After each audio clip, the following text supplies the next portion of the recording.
When the zombie virus hit, I took my parents and lived like we were in paradise, with everything we needed. At the same time, I watched my dad's stepmother and her family on the monitors as the zombies closed in. They screamed in terror and even killed each other over the last bit of food. When I died, I never would have thought I'd actually be reborn. When I realized I wasn't just alive again, but back to half a month before the disaster, I broke down crying. This disaster is a long story, man-made chaos plus a zombie outbreak. The zombie outbreak came with no warning at all. Everyone was caught off guard. When the zombies reached my door, I saw my father's stepmother, Lee Kui-fen, with her son and his family digging a pit to bury me and my parents alive. I clearly remember how smug she was. Yang, bury them right under this basement, dig deeper. Lay thick lime over them, then pour concrete. Even God himself comes, they'll just count as missing. In a few years, we'll report them dead, and then all their property will legally be ours. Then, the zombies smashed the windows and poured into my house. They rushed us and tore everyone to pieces. After the hate and fear passed, I calmed down. If not for the zombie virus, I'd have made Lee Kui-fen's family pay 100-fold. But right now, that zombie outbreak is clearly the bigger threat. What I need to think about now is how my parents and I can survive this zombie disaster. Who knows how long it'll last. Once I've handled all that, I'll have plenty of ways to deal with Lee Kui-fen's family. Zombies have no thoughts, no feelings, and feel no pain. But they're incredibly strong and bite anyone they see. Avoiding them is actually simple. Just hide in a sturdy place and don't let them spot you. The hard part is how my parents and I survive while hiding. Stocking up is a must, but I have no idea how long this virus will last. Or when it'll end. How much is enough? Then I suddenly realized another problem. Even with a strong shelter and enough supplies, zombies aren't the scary part. People are. The zombie outbreak came too suddenly. Most people won't have my kind of warning to prepare ahead, so even people who usually stock up won't last long in that kind of catastrophe. And with a huge stash of supplies, my home would be a lamb in a wolf's den. I broke out in a cold sweat. I thought long and hard about a hiding place, but whether it was a villa or the top floor, none of it would work. Once people knew we had supplies, even a fortress would fall. A strong house can stop mindless zombies, but not desperate people. What was I supposed to do? I was pacing in a panic when my eyes landed on a document on the table and I froze. I rushed over and grabbed it. My dad had just signed a contract with the city.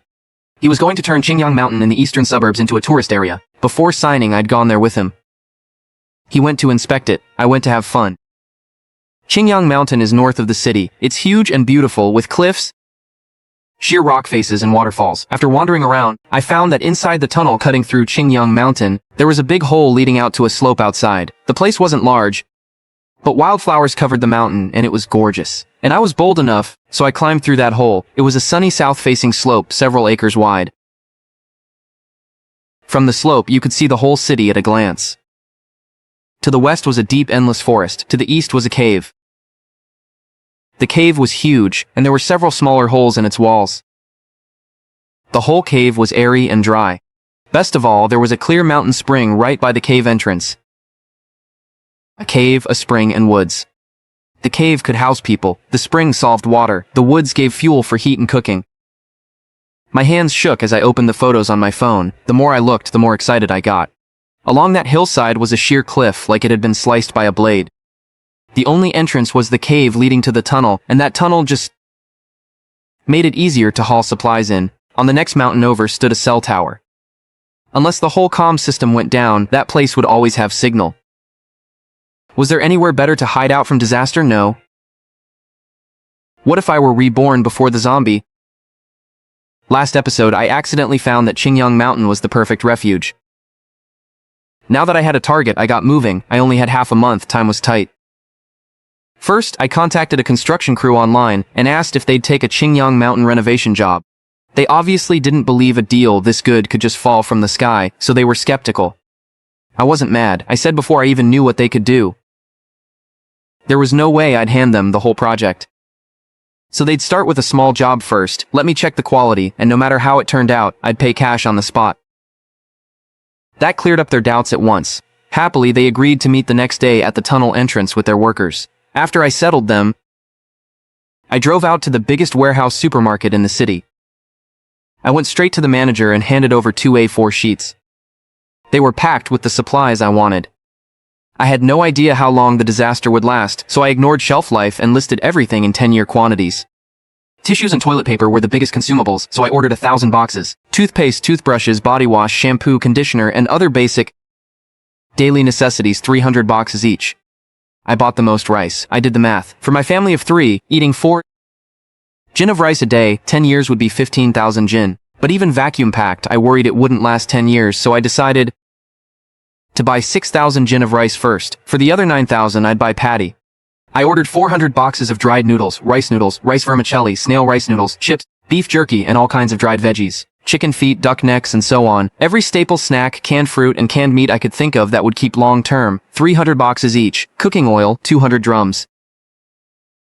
Oil, salt, soy sauce, and vinegar, 200 boxes each. Sichuan pepper, star anise, and the like, 30 boxes each. Coffee, tea, soda, and so on. Any drink I could think of, the more the better. Clay pots, woks, rice cookers, ladles, basins, bowls, chopsticks, and thermoses, 10 of each. Mosquito coils, bug spray, floral water, herbal balm, needles, thread, scissors, candles, anything I might need I bought several big boxes of. To make storage easier, I asked the manager to add another layer of vacuum sealing to all food items. I'd cover the extra cost. One look at my order and the manager was stunned. While totaling it up, he asked why I needed so much stuff. I told him our company was using all of it for donations. That made the manager smile. Lots of companies donate things, but your company even donates Sichuan pepper and star anise? That's a first for me. I laughed awkwardly, wondering if I should give him a warning. But after thinking it over, self-preservation still won out. I'd worked so hard on this plan to build an absolutely safe place to hide away. Before that, I absolutely couldn't let a word slip. After paying and telling the manager to wait for my call before delivering, I went to an agricultural supply company. The worst part of stockpiling was that fresh vegetables couldn't be stored, but people need them long-term. Not eating veggies won't work, but I'm not worried now. There are several acres of open land on that slope. My parents both grew up in the countryside, so if we want fresh vegetables, we can grow our own. At the farm supply store, I got all kinds of vegetable seeds. I bought several bags each of wheat and rice seeds and then plastic sheeting, rope, fertilizer, pesticide spray tanks, shovels, axes, saws, machetes, sickles. I bought basically everything I might need for growing vegetables and farming. I know it's too much, but I'd rather buy it and not need it than need it and not have it. Once those 15 days are up, money will be the most useless thing, so I had the farm supply company deliver this stuff too. If I were reborn before a zombie outbreak. Last episode, I talked about how I rushed to stockpile like crazy in the name of donations. My next stop was a building materials company with great online reviews to order blast-proof doors and windows. Blast-proof windows are sturdy and also block sound and heat. The blast-proof door was for wild animals, even though no fierce beasts have shown up on Qingyang Mountain all these years. But I'm someone with a serious lack of security, and in the wild like that, only a solid blast-proof door would put me at ease. I told the boss, for the windows I want double-layered, the door, I want the heaviest one, it'll be installed up on Qingyang Mountain. The boss was surprised. You're putting doors on Qingyang Mountain Villa? I knew I'd have to get them to install it on site, so I'd already thought it through. I gave him a half-true excuse and told him they're developing that area into a tourist zone, so we need to set up an office there in advance. Since it's in the mountains, for safety, the doors and windows have to be extra sturdy. Qingyang Mountain becoming a tourist area wasn't news anymore. The second he heard I was with the project, he perked right up. He asked if I could help get him some work there and said he'd thank me properly. I pretended to think it over, then said with a sincere look, no need to thank me. Just do this job well. Our boss cares about quality. The boss nodded again and again, don't worry, don't worry. I made the same arrangement with him to meet at the tunnel entrance the next day. Seeing it was getting late, I drove home. After making such big moves, there was no way my parents wouldn't notice, and to avoid extra trouble, I still couldn't tell them the truth yet, so I had to think first. How was I going to give my parents a reasonable explanation for what I'd been doing these past few days? By the time I got home, it was almost dark. My parents were chatting in the living room, under the warm lights, with singing and dancing on TV and the smell of food from the kitchen. It all felt so peaceful. On this day in my last life, I never could have imagined that half a month later, Li Kuifin's family would tie up me and my parents and prepare to bury us alive. Then the zombies rushed in and tore us all to pieces. Poor mom and dad, even while zombies ripped into them and blood flew everywhere, they still tried to protect me. Again and again, they begged those mindless, feelingless zombies, please bite me, don't bite my child. Mom, dad, God. Since you've sent me back, then in this life, let me protect you. Why are you just standing there? Seeing me frozen in place, my mom hurried over and touched my forehead. Are you feeling sick somewhere? I quickly smiled, shook my head, and hugged her tight. But I still choked up, Mom, I love you so much. My mom instantly knew something was off and pulled me back. What is it? Why are you crying? I wiped my tears and showered both my parents with a ton of compliments. I said I just felt so happy I was crying tears of joy. The family mood was warm and happy. I took the chance to say I wanted to toughen myself up and asked Dad if he could leave the temporary office area in the scenic zone to me. Dad's always wanted to toughen me up, but I was lazy, and Mom couldn't bear to see me suffer, so he never got his way. Now I'm walking right into it. Dad grinned from ear to ear and kept nodding.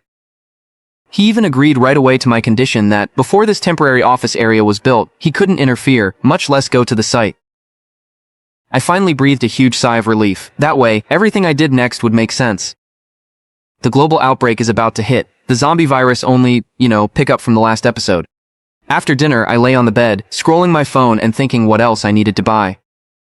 Then a news alert suddenly popped up online. In a neighboring country, a woman was by some creepy person who bit off half her face. The comments were full of, she must have scammed him out of money. That's his revenge. He couldn't have her, so he ruined her. Was he drunk and hallucinating, or what? I stared at that video in horror. That twisted body, the way it lunged and bit that woman, wasn't that a zombie?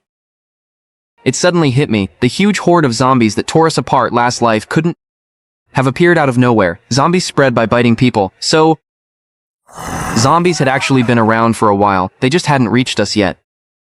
I broke out in a cold sweat. I was unbelievably stupid. A week before the zombies tore us apart, Lee Queefin's family came over, and in the food they put sleeping pills. After my parents and I were out cold, they tied us up. When we woke up, they forced my dad to give up the safe code.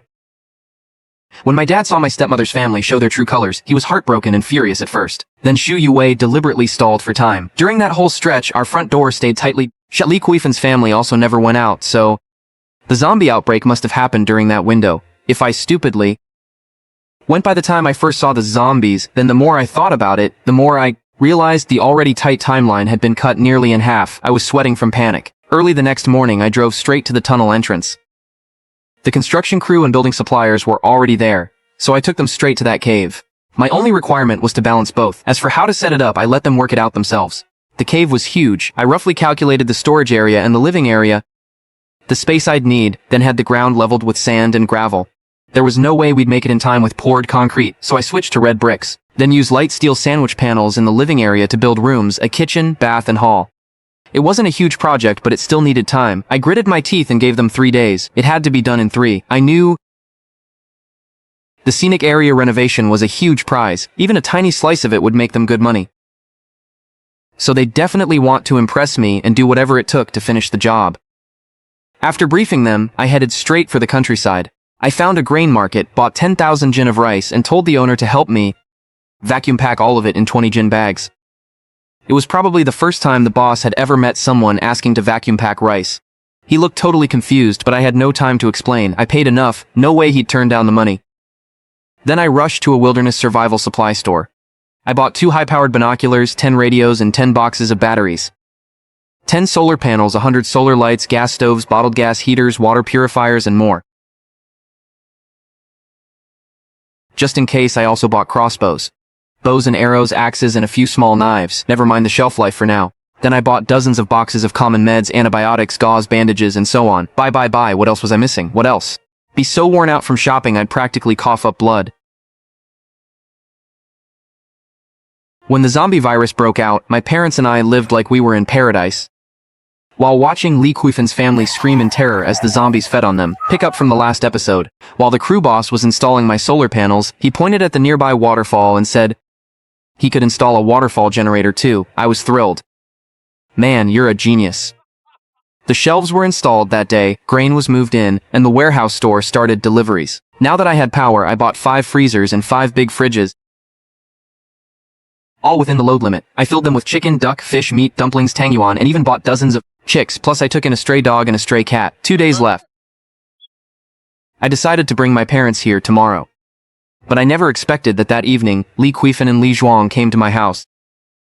Lee Queefin was actually my dad's aunt. After Grandma died, the relatives pushed them together, and she married Grandpa. My dad was adopted and Li Quifin treated him badly. All the good food went to her own son. After my dad grew up, she kept treating him like an ATM. In her eyes, my family's money naturally belonged to her son. My dad cared about family, so he kept putting up with her. Later, Mom told me why Dad never fully fell out with Li Quifin. It was because Li Quifin looked a lot like Grandma. Poor Dad.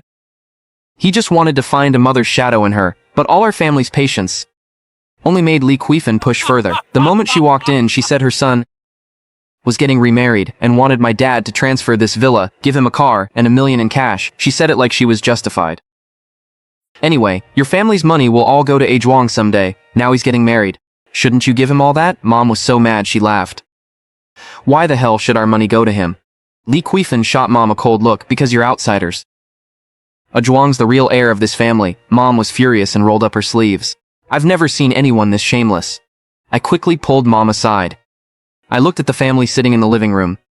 My mind raced. In my last life after we turned them down, they didn't throw a fit for once. We never imagined they'd be brazen enough to kill us, so we let our guard down and fell into their trap. This time, even though I knew their plan, I had no proof to make my parents believe me. And on my own, I couldn't take the two of them. If they didn't make a scene, I had no reason to throw them out. I'd have to outsmart them.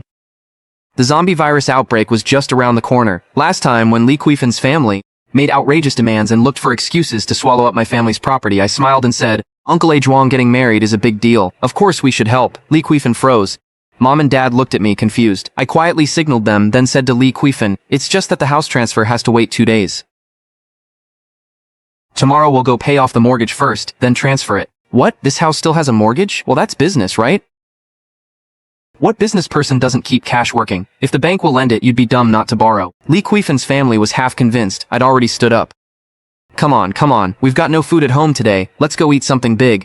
Before Li Quifin could speak, Li Zhuang jumped up first. You should have said so. I want king crab. Dinner was at the fanciest restaurant in town. King crab, giant lobster. Li Quifin's family was all smiles. Great aunt and uncle came so suddenly.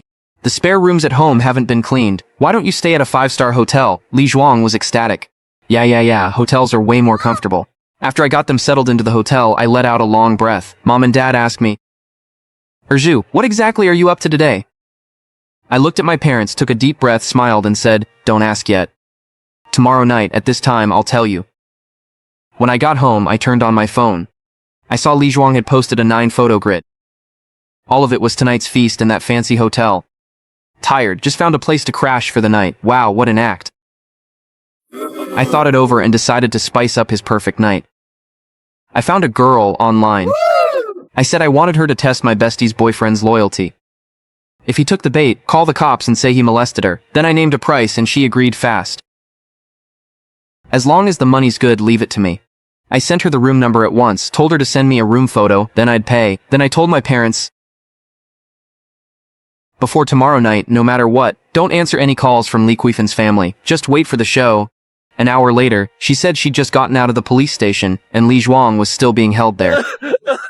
Nicely done. With Li Zhuang detained, Li Quifin won't have time to mess with us for a few days. By the time she got Li Zhuang out, I'd already taken my parents to Qingyang Mountain. The next day, sure enough, my phone was full of missed calls from Li Quifin's family. I didn't explain to my parents. I told them to get to the company fast so Li Quifin wouldn't block them at home. After they left, I hired some cleaners. I had them clean up an unused apartment I owned in East City. And I arranged to have hidden cameras installed. Then I called the warehouse store manager and had him send some supplies. After that, I drove home and packed up the last batch of valuables. I loaded them into the car, took one last look at that warm home, and drove to the cave. After unloading, I took out my phone. The screen was full of Li Quifin's missed calls and angry curses. I sent Li Quifin a message. I gave her the address and smart lock code for the East City apartment. I told her my parents and I had to leave town and she could stay there tonight. Then I blocked her. I didn't waste any more time. I went out, got in the car, and drove straight to my parents' company. But to my surprise, just as I got there, Li Quifin charged in. The second she saw my dad, she rushed at him, hitting and yelling, "You heartless bastard! I called so many times and you didn't answer." Then she plopped down on the floor, slapped her thigh, and wailed, "You heartless thing! I raised you from the time you were this big. Now you've made money and you're turning your back on us." Mom and Dad looked livid. Li Quifin pointed at my dad and cursed, "You ungrateful jerk! If you don't get Zhuang out today, I'm not done with you. In all the shouting, my parents finally understood Li Zhuang had been detained. Dad's face turned even darker. I stood by, watching the show and scrolling my phone. Then a news alert suddenly popped up. Cases of people biting others in the next city. I was stunned. If the next city had zombies, ours probably did too. The thought of it spreading like a flood made me break out in a cold sweat. I had to get my parents out now. But the more urgent it was, the harder it was to leave. Li Kuifan was rolling around and blocking the door. The zombie outbreak was right around the corner, and Li Kuifan was still throwing a fit at the door. I quickly shot Secretary Xiao Zhang a look. I sent him a text on my phone, and he got it and nodded his way out. A few minutes later, I called Xiao Zhang on speaker and asked, "Hello, is this Lawyer Wu? This is Zhu." Then I explained what happened with Li Zhuang and asked him to handle bail at the Chengnan station. Xiao Zhang played along and said, "Li Zhuang's family has to come in person. Hear that? Hurry to the station and get ready to pick him up." Li Kuifan shot me a vicious glare, then finally left. I let out a huge sigh and yanked my parents over. "Come on, hurry. If we're late, it'll be too late." We ran downstairs, got in the car, and I floored it for the cave. In the rearview mirror, my parents looked at each other, grim and worried. But I had no time to explain. I really didn't dare slack off at all. When the car finally stopped, I jumped out and dragged them into a run. We ran into the cave and I had them lock the blast door. Only then did I finally breathe easy. Inside the cave, the prefab living area had rooms and a kitchen. There was also a huge hall, softly lit, warm and comfortable. "This is the temporary shelter you built?" I said nothing and led them into the storage area. Seeing it packed with supplies, my parents were stunned. "Mom, Dad, from now on we can only stay here, and I don't know how long it'll last. Maybe days, maybe years, maybe a lifetime."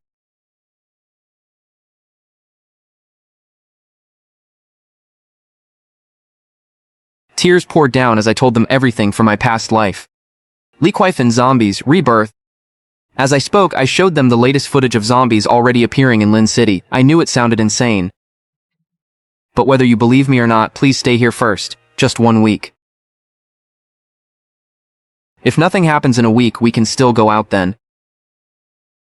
My parents looked at me with worry. Clearly they thought I'd lost my mind. I looked back at them.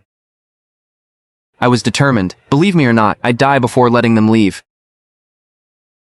"Then we'll stay here a week," Dad said first. "But if nothing happens after that, Zhu, you'll go to the hospital with us, okay?" They really didn't believe me. But when I pulled up the hidden camera from the East Side complex, their attitude changed. On the screen, Li Kuifan was cursing us out. "You think I'm stupid? Zhuang gets out tomorrow. What lawyer? You won't let us into the villa? Fine, since I'm here, I'm not leaving. If you want to die, don't blame me. When he gets here, we'll tie you up. Obey or not, we'll just kill you. Once you're dead, everything's mine and my son's."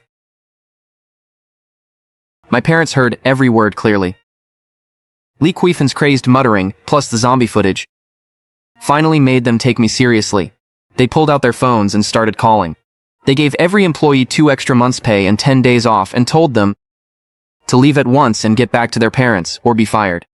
They called wholesale stores, rattled off address after address, and had supplies delivered there. Those were all people who'd helped our family over the years. They called a building supplier to install blast doors and windows at those homes overnight. The calls kept going until I dozed off on the couch. By the next evening, on the overpass not far away, people were being chased and torn apart by blood-covered, twisted figures. Those who were bitten quickly got back up and joined the attack. When Mom lowered the binoculars, she was already in tears. "It's horrible, too horrible," she sobbed. "They really can't find us, right?" Dad silently took out a remote and pressed it without hesitation. A few booms sounded in the distance, and the whole cave shook from the blast. I got in touch with a friend along the route. He came overnight yesterday and planted explosives in the tunnel. Shaking, I gave him a thumbs up. Dad patted my head.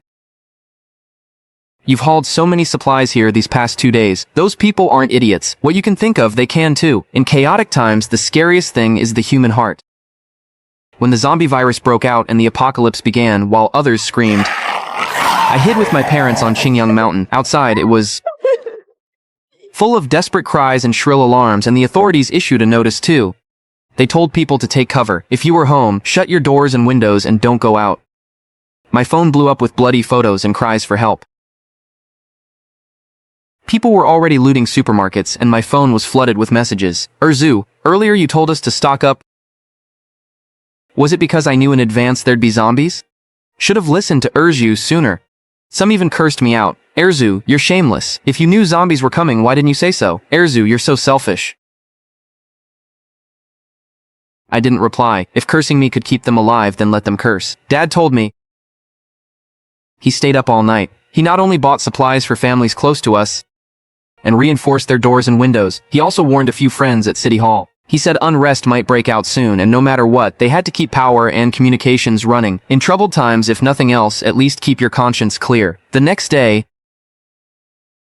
Mom and Dad the stray dogs and cats had gotten used to this place.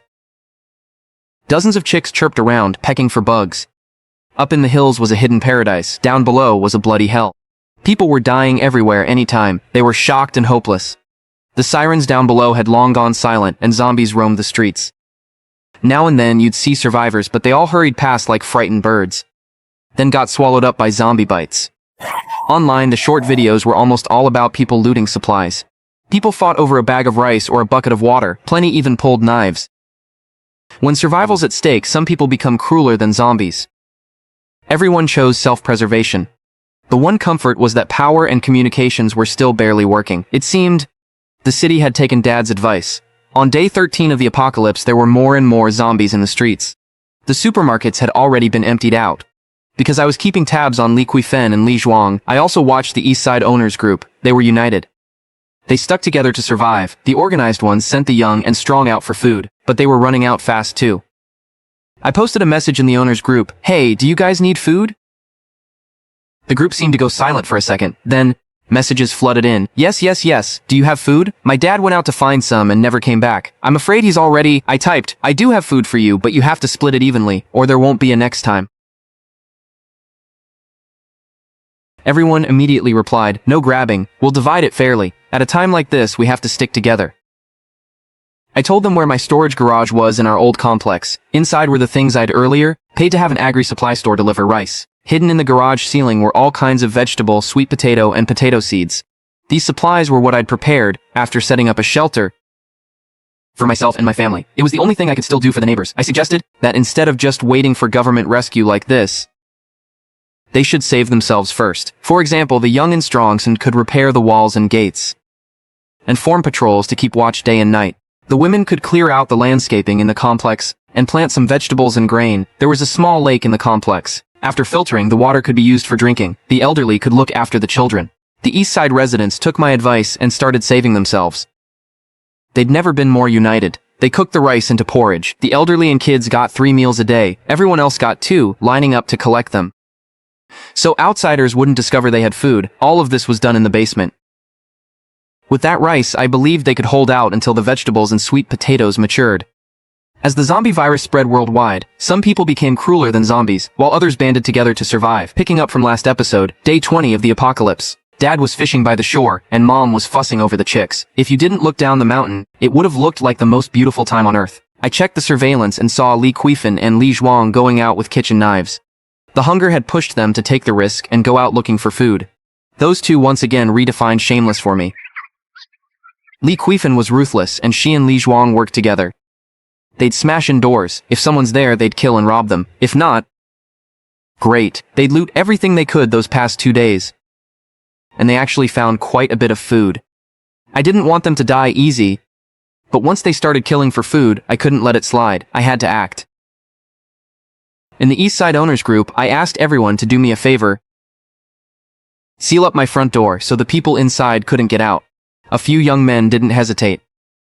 They grabbed weapons and tools and headed straight to my place. Li Kuifen and Li Zhuang thought it was a robbery and hid behind the door, barely daring to breathe.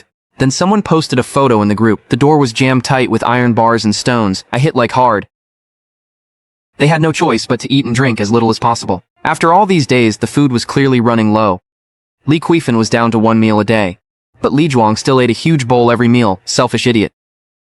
When Li Kuifen was about to eat her only meal of the day, Li Zhuang snatched her bowl and dumped it into his own without hesitation, cursing, "You old witch, you're dying soon anyway. This food's wasted on you." Li Kuifan stared at him in shock at the son she loved most and only after a long pause came to her senses. A Zhuang, you— What did you say? Li Zhuang kept stuffing his face without even looking up. I'm saying you're old. You've only got a couple years left anyway. I'm young. This food should go to me. Li Kuifan raised a trembling hand and pointed at Li Zhuang. She burst into tears, crying and cursing. Thinking of how vicious he'd been in my last life, this scene felt amazing. But then I remembered something. Right before we were buried alive in my last life, Li Kuifan looked at my dad and smugly asked, "You really think I wouldn't dare hit you? Do you know how your mother died? Could my real grandma's death have another cause?" The second I thought of that, I sent Li Zhuang a video call request. On the monitor, Li Zhuang jumped up. "You old hag, shut the hell up, that sucker's video calling me." Li Zhuang started cursing the second he opened his mouth. But Li Kuifan grabbed him and shouted to my dad, "Do you have any food?" "Yeah, we do." I cut in with a smile. Then I turned the camera to the fridge packed with drinks and food. "You actually have that much? Hurry up and come get us." No rush. I cleared my throat and asked Li Kuifan, "I want to know how my real grandma died." The second I said it, not only was Li Kuifan stunned, my parents stared at me in shock too. "What nonsense are you talking about?" Li Kuifan shouted. "Think carefully about whether you'll answer me." Faced with all our supplies, Li Zhuang shrieked, "Where are you? How do you have so much food?" I said nothing.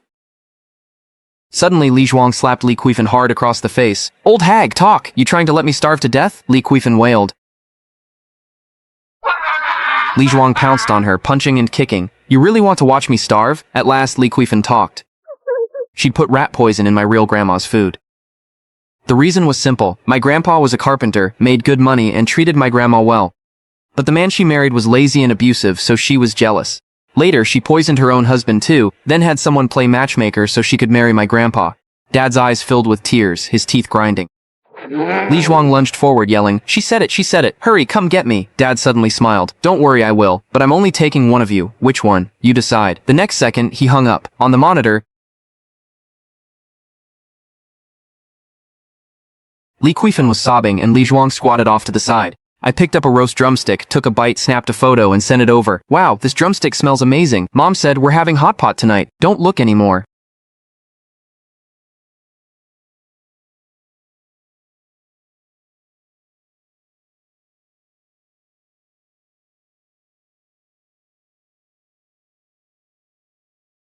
Dad covered my eyes and turned off the monitor. "Don't dirty your eyes with it."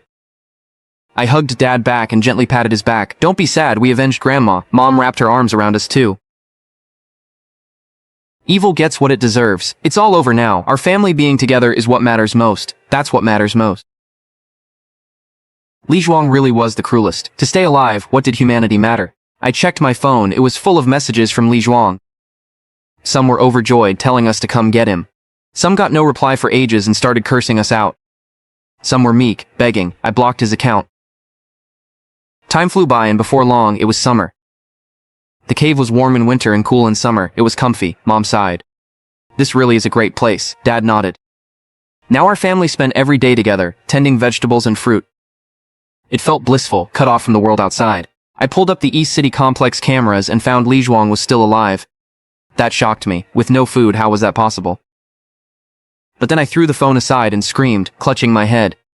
On the living room floor, Li Kuifan was nothing but bones. Half a month later, Li Zhuang died too. Once I was sure he was dead, I asked the owners in town to help me get in and clear out their bodies. They'd been worrying how to repay me, so they even helped clean the place up. Summer went, winter came, then spring came again. Before I knew it, Mom, Dad, and I had lived on the mountain for 2 years. In those 2 years, the zombies never decreased. From down the mountain, there still often came miserable cries. Through the binoculars, the streets were already overgrown with weeds. Someone sent up a drone and found there were still quite a few survivors in the city. Everyone was trying all kinds of ways to save themselves, and what moved me even more was, while waiting for government rescue, a lot of people were still doing their best to live. They weren't just saving themselves, they were trying to help others too. The owners in East City set aside lots of seeds, then used drones to send them to other neighborhoods. Once they harvested, those places joined in passing out seeds too. More and more people posted the joy of a good harvest online. More and more people saw hope. In those 2 years, the power in communications never went out. The owners down the mountain told me nobody had ever stopped. That meant the government was still there, still fighting to keep this city running. Through the internet, everyone knew our government was still here. Our troops are fighting in the toughest places, you old fool. I want braised pork.